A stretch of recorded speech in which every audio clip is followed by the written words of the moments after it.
angena vele ngoba ngiyazeza ukuthi inkosi yami nginenduku encane uma ngeke ngangena kuyi ukuthintisa angezwe ukuthi cha ngangena endumisweni ezwe mama uthi yazi manje ukuthi mangikhuluma isiChina ufane nomama mayiphuzela uSlay Queen yabona umama mayiphuzela lembiza yami uSlay Queen ukhuluma iqiniso lonke nawe ke mawunenduku encane mshaye ngeenhlanga ngoba ayikho induku yokukhulisa ubaba ekamereni ayikho leyo Dumane yathumezizwe Ngisho ngambiza mbizweni Yosonka kubanda amancane ensizweni Umlaphi wendabuko Dr. Khehlelezi Dr. Khehlelezi Wayibona phezulu kodini Lapha abantu njalo busuku nemini Dumane yathumezizweni Ngisho ngambiza mbizweni Yosonka kubanda amancane ensizweni Umlaphi wendabuko Dr. Khehlelezi Dr. Khehlelezi Dr. Khehlelezi indumandumane ikwethulela uSlay Queen. uSlay Queen imbiza isiza kulezi zinto ezilandelayo. Ngabe unenkinga yokunukela umlomo, unukelwa izinyawo, amakhwapha, awunalo ugazi. uSlay Queen futhi uyasiza ukuvikela icorona. Kanti uyasiza kakhulu kobaba nomama ekamereni. Wenza ushise. Thinta lezi inombolo esescreen sakho usitholele uSlay Queen wakho. Ushise ekamereni. Uvikele necorona. Dumane yathumezizwe Ngisho ngambiza mbizweni Yosonka kubanda amancane ensizweni Umlaphi wendabuko Dr. Khehlelezi baba mama lalelani kahle manje uKhehlelezi ukhipha amaqiniso I've been getting emails I've been getting comments I've been getting all sorts of different point of views from different people so I said you know what angivele ngifacane nayo lento sikhuluma ngenduku encane ngepen lokubhala elincane ngenduku encane into engihlushwa into eyi1 there are people who are saying induku bayakwazi ukuyikhulisa guys there is no such thing ayikho leyo nto at least ungasho ukuthi mina nginomuthi wokwenza ukuthi mawuhlangana nomuntu wesifazane ezwe kangcono ayizwe kangcono lento ayilangazelele but as for ukuthi uyayikhulisa ibe yinde asingathathi nama movie imovie le abantu abayibukayo bakholele kuyo umuthi yes maybe ngaba sidudla but as for ukuthi ibe yinde lutho lalela ngikutshela kunabantu abahluphekayo abanenduku encane utaliwe nawo but the only thing okufanele uyenze i-movement yakho uthi wena mase uyingenile inkonzo mase usekamereni umuva kanjani there are some tips nine abantu abanenduku ezincane okufanele izenze ukwenze ukuze umama akhuthale naye ekamereni mawubona ukuthi induku yakho incane ungastresseki uze uhambe uthi ngizoya kuKhehlelezi ngiyofuna umuthi okukhulisa induku yenza sure ukuthi mawungena ekamereni okokuqala umama uyamdlalisa mdlalise nje umama umbambe nje umdlalisa uma uya kuKhehlelezi uya enyangeni fike enyangeni fix ulimi lakho lungisa language yakho itshela inyanga ukuthi right induku yami incane ngiyakuzwa ukuthi umuthi okukhulisa induku but mina ngicela umuthi wokuthi mangimbamba okokuqala akangifile yabona mangimbamba avele nje angathi ungene emanzini abandayo manje yabo angifile abantu besifazane it's not all about the size it's not all about ukuthi inde kangakanani isidudla kangakanani umuntu wesifazane umingenile uthi danke enkosini into ayifuna umuntu wesifazane ukuthi iconnection akufile umuntu wesifazane yabona mayikufilile that feeling uyayizwa leyo nto kukhona umuntu wesifazane othi mayilala nomuntu noma induku ingaba yinde ibe ngengepani lepali lekagesi isigcobo sikagesi ngeke vele mayingakufila akakufili ukungana lokho uyamlimaza akanqeni kuyikhalisa kukhona umuntu wesifazane othandana nengane nomntwana nje onento engaka encane engathi ipeni lokubhala but uenjoya ngoba ungena kuwo wonke amakhona lo muntu ungena kuwo wonke amakhona awaclean lamakhona angene east south and north angene kuwo wonke amakhona so kufanele uwazi ukuthi iminyango yonke uyingena kanjani uyingene yonke iminyango uyingene nje yonke iminyango uyingene yonke iminyango uthi mawungena yonke iminyango wenze sure ukuthi ngiyawenzisisa umsebenzi wonke okufanele ngiwenzisise kanjani na uqala umama umbambe yazi umbambe umama zikhona inhlanga inhlanga zakhona zifakwa phezulu la. Phezulu kulabo abanenduku ezincane. Uyifake nje la ezandleni phezulu la. Uthi usuka lapha ezinye uyifake la ngaphansi la.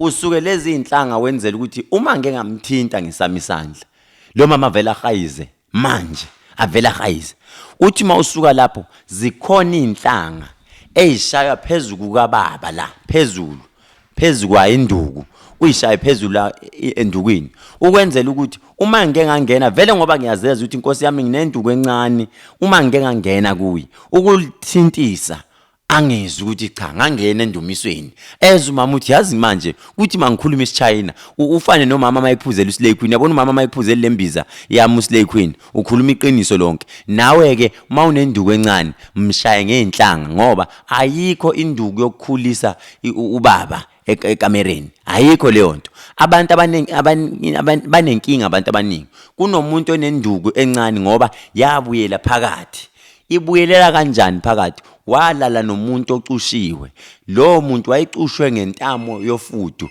mayicushwe ngentamo yofudu lo muntu ufike enze njani ahambe mayefika laphana kube uyena abamshayayo mabemshaya bakushanga ukuthi induku ibuyele ngaphakathi so kufanele ngaso sonke isikhathi wenze sure ukuthi mawuya ekamereni nomuntu umbone ukuthi cha izinduku zimshayile noma lo uyambona ukuthi ubaba wakho ushaye induku yenza sure ukuthi ngaso sonke isikhathi ugqokile into eyivest izinkaba zingathintani uma sezizeza thintana induku yakho umuntu wesilisa noma umakoti unomuntu wesilisa induku yakhe eshone phakathi yini okufanele siyenze manje right sekufanele sibheke ke manje njengoba ngishilo ukuthi achithekile ngeke asabutheka uyophelela izimali lokuzama ukuthi ngiyayikhulisa nkosi yami lutho sekufanele sizame insizi zokuthi siligcabe yona lensipho yakho encane inkosi esele zama ukuthi uenjoy ngayo mama ungambalekeli ngoba uyoza qondane nabantu abafana noKhehlelezi abazomnika inhlanga zokuthi khona lokho okuncane okusele kukhuthuluze khona lapho kuwena uyoyizwa leyo nto uthi umagnet yabona makuthintisa ukuthi uyokuzwa impela kuthintisa ukuthi kuyafika